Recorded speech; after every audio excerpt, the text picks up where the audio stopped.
again, ladies and gentlemen. Michael Matt for Remnant TV, sitting with Dr. John Rao here on the last day of our coverage of the conclave and now the beginning of the pontificate of Pope Francis. John, there are a lot of people back home that are really confused and concerned. Well, you see, I'm drinking. Right, that's a good thing. It's a good thing we both are. I think it just seems like the longer we stay here in Rome, the more uncertainty there is, as everyone's sort of trying to claim him now as their own. You have George Weigel's claiming him, you have Cardinal Mahoney who likes his shoes, you have all these different groups, and it's really getting difficult to see. And we like him too in many respects as well. Right. Yes. There seems to be no reason at all for traditionalists to concede some sort of defeat here. We just don't know, and there's every reason to think that liturgically he's not going to have much interest in doing anything with the traditional Latin Mass other than letting it go as it is. Yes, what I've seen in talking with a number of people, and people of some significance here as well, is that none of them are worried about any open attack on the traditional Mass. They just take that as a closed issue. Mm-hmm. Yeah. Do you, I don't know if it's just me, do you have a sense of, we're sort of torn between missing Pope Benedict at this point. It just seems very strange that he's no longer in charge, and at the same time you're feeling a little resentment that we're having to go through this whole process. What are your thoughts on that? You said, because I know the last time we interviewed you spoke about the fact that you were going to try to sort of assimilate and look into some documents, look into some events, and try to figure out where we stand. And now we're toward the end of the week. What do you think? Well, starting first of all with the Pope Benedict question. Last time we talked, I mentioned the resentment that I was hearing, and I cited one example of it. I've heard many other comments now as well. People who have backed off a bit from the resentment are considering the health issue question, even a prophetic role for Benedict, based upon information that only he himself would know. All kinds of positions are taken, but I would guess that confusion is the biggest sentiment that's expressed now, and it confirms our idea that what we have to do is wait and see. Now, I'm getting the sense from a lot of the emails and texts and whatnot that we're getting, the responses, that there's a sense, especially back in the States, that this is completely unprecedented, that the situation in the church, because obviously we're in crisis, and we didn't come into this conclave thinking anything else, and the crisis is still here. Right. It almost wouldn't have mattered who had been chosen as far as the successor of Pope Benedict. The crisis is there. Benedict himself admitted this on the 14th of February. He said, we're in crisis. Right. So you're an historian, and why don't you say something about the precedent, maybe give us some precedents for situations in the church that are as bad as this one, and yet the church, being divine also and human, came out of it the other side, and there was a great flowering or flourishing of the faith. What would be some examples of precedents for what we're going through? Well, I think the biggest precedent is the entire period from Avignon through the Great Western Schism down through to the Catholic Reformation, responding to and working under its own reform impulses in the 16th century. That whole period leading up to the Catholic Reformation was horrible. We had a situation where we had the same kind of problem with many people high in authority within the church, including unbelievers and more than anything else, people indifferent to the common good of the church, considering only their particular political positions or material positions.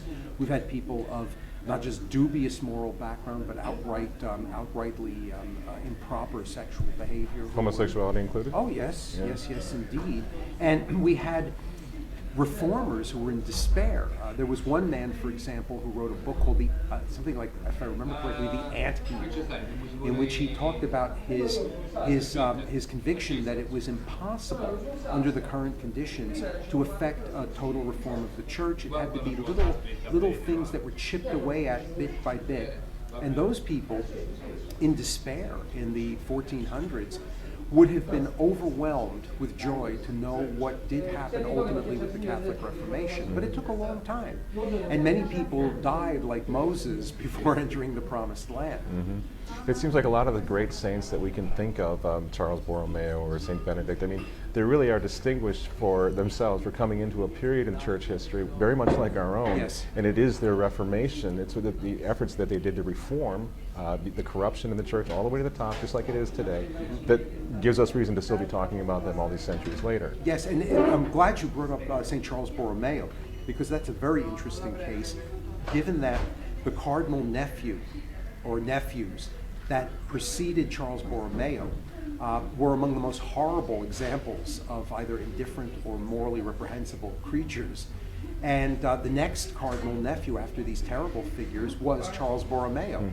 So that you had a man who was a reformer who nevertheless was effecting reform from a position which was still, and in the future would be considered definitively, as one that was not the best, namely a relative of the Pope.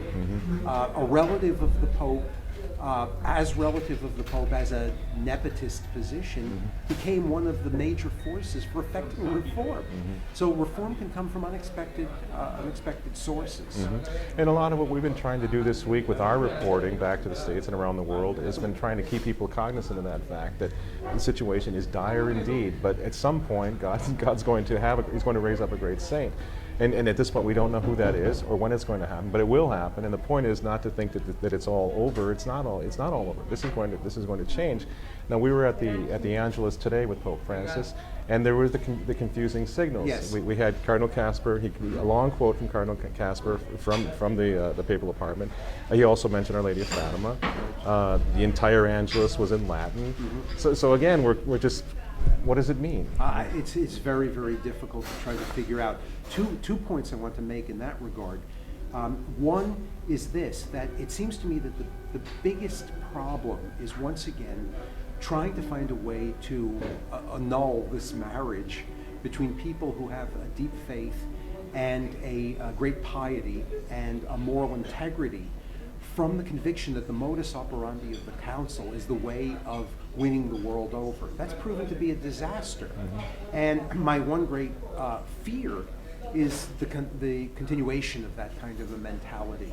I think I mentioned when we did our last talk, we were discussing how this happened, and I was discussing the election, and perhaps talking more from the standpoint of a historian aware of the political maneuvering that can go on. And I said something to the effect that the party wedded to the conciliar spirit was trying to find somebody that would be friendly to them. And here too, perhaps it's best that one nuance that statement a bit and indicate that there are many people who are wedded to that spirit who are not necessarily intentionally seeking the destruction of the church, but just don't seem to be able to put the data together with the reality of what it is that they might hope for. In other words, the data indicates destruction. Their hopes indicate just that, hopes, but they're not played out. They're not confirmed by the data. They've got to break with that spirit. It's not doing what it should do. And the question with Pope Francis is whether his noted piety and his moral integrity and the very good things that he says doctrinally can ever really go together with that spirit of the council, which is deadly. That's deadly, and we see that in his own diocese, which, from all reports, is in chaos. And you can't necessarily hang all of that on him. Collegiality is a powerful thing, and because there is no willingness in the hierarchy in general to recognize the root cause of the problem, they're almost victims of the whole machine, aren't they? It's like they almost can't do a lot about it. We wish they would do more, and they're obliged to do more, but it's not easy given the breakdown of the structure of the church and the governance of the church. No, I think Professor De Mattei made a similar point just recently, that this is the root problem. The council's theories don't work. And one has to find a way to get people to admit that. Now, a good sign, perhaps, is the fact that Pope Francis hasn't even mentioned Vatican Council yet. That may simply be because he had nothing to do with it, but has digested the spirit of it nonetheless. But it's nice to not hear reference to it, which Pope Benedict did make constant reference to.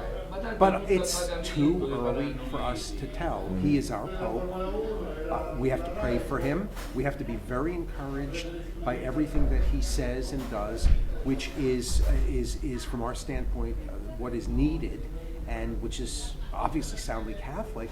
But we can't stop bringing up our concerns and our complaints as well over and over again, like the widow, to the judge, when we feel as though we're still on the wrong road in terms of getting to a goal that we hopefully both share in common, namely the love and the defense of the Catholic faith. Sure, and in a sense, one of Benedict's, the last thing that he said to the church almost makes that a little easier, because on February 14th he very clearly said, and he's gotten in some trouble with that with traditionalists who say, well, he was blaming the media and that's not fair. I agree that's not fair, but I'm really not interested in who he blames for it. The interesting thing is that finally we have a pope say Vatican II has gone off the rails completely, and so I think it's no longer a disrespectful thing or putting ourselves as more holy, more Catholic than the Pope to say, no, something really has gone terribly wrong. And Benedict was one of his last statements admitted that. Right. No, this is all very, very important, and I think we have to just keep working with that idea in mind. I was talking with one priest this morning who made a comment which perhaps is one that has to give us pause to think again in a way that we have to pray over and be concerned about. Because he said he had been traveling to North America recently and hadn't been there for a while, and he had noted the great change that had taken effect in terms of bishops giving support to the traditional Mass because they knew the Pope was behind it. And the one thing I'm still concerned about is if it becomes clear that even if the Pope is not going to do anything opposed to the traditional Mass, because he won't, if it's known that he's not particularly interested in it, that kind of willingness to be forthcoming to those who want to be able to say the traditional Mass might be a little shaken. But who knows? Who knows? That's just it. I think that it would be wildly unrealistic to expect, and we all have accepted this idea of the diabolical disorientation. We all suffer from it. It goes to the top of the church, and obviously the ecumenical thing that's coming, sort of emerging here as a high point or a priority, with our new pope. That may not be the case in the future. We don't know, but chances are it probably will be. And we really didn't expect anything else. That's just the order of the day. That's the way it is. And so we have to accept that that's how that's going to be. And then we do the very best we can to try to assert the traditional Catholic position against that. Right. Also, when we were talking the last time, I think I mentioned something with regard to perhaps our need to re-enter the catacombs. I don't want to make it sound through that somehow or other we're going to be this persecuted little group. What I meant by that, what I mean by that now, is more in terms of the argument of that figure who wrote the book, the anthill or the antheap, in which he said it's a question of us plugging away in our own little manner at every bit of open or breaking through every open door that we see in front of us, even if it's not operating from the top on down, because we will win in the end.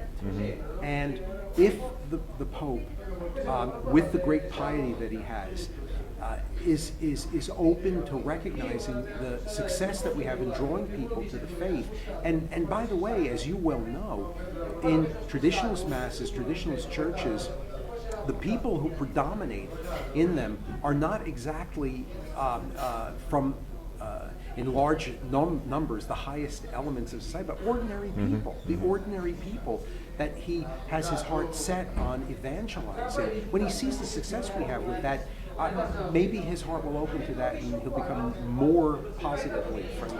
Yeah, I mean that has to be our expectation, and I don't think there's any reason at this point to sort of concede defeat. Like this, it's all over. We've lost all the ground that we gained over the past decade.